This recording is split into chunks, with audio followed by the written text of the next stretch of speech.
Jhelum valley में वक्फे वक्फे से बारिश का सिलसिला जारी है। बारिश के बायस सर्दी की शिद्दत में इजाफा हो गया। मजीद जानते हैं हमारे नुमाइंदे वाजिद अली से। जी बिल्कुल, बात की जाए मौसम की तो इस वक्त झेलम वैली आज़ाद कश्मीर भर में जो बारिश का सिलसिला है वो सुबह से वक्फे से जारी है।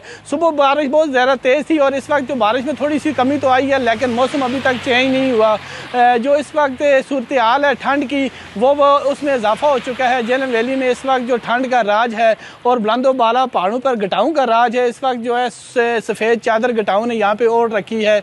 और यहाँ पर बात की जाए एकदम जो मौसम है वो चेंज हुआ है। सुबह से जो लोगों को थोड़ा से परेशानी का सामना करना पड़ा है, क्योंकि जो कपड़े थे वो इस वक्त ठंडे लोगों ने पहने हुए थे। एकदम जो बारिश शुरू हुई मौसम थोड़ा सा ख़राब हुआ था, लेकिन अचानक बारिश का जो सिलसिला शुरू हुआ उसमें स्कूल आने वाले बच्चों को भी मसाइल का सामना करना पड़ा। एकदम बारिश की वजह से जो है बच्चों का जो आना जाना वो भी मुतासर हुआ है। तो महकमा मौसमियात का कहना है कि अगले 24 घंटे के दौरान बारिश का जो ये सिलसिला है वो वक्फे से जारी रहेगा और ठंड में मज़ीद इजाफा होगा। जी।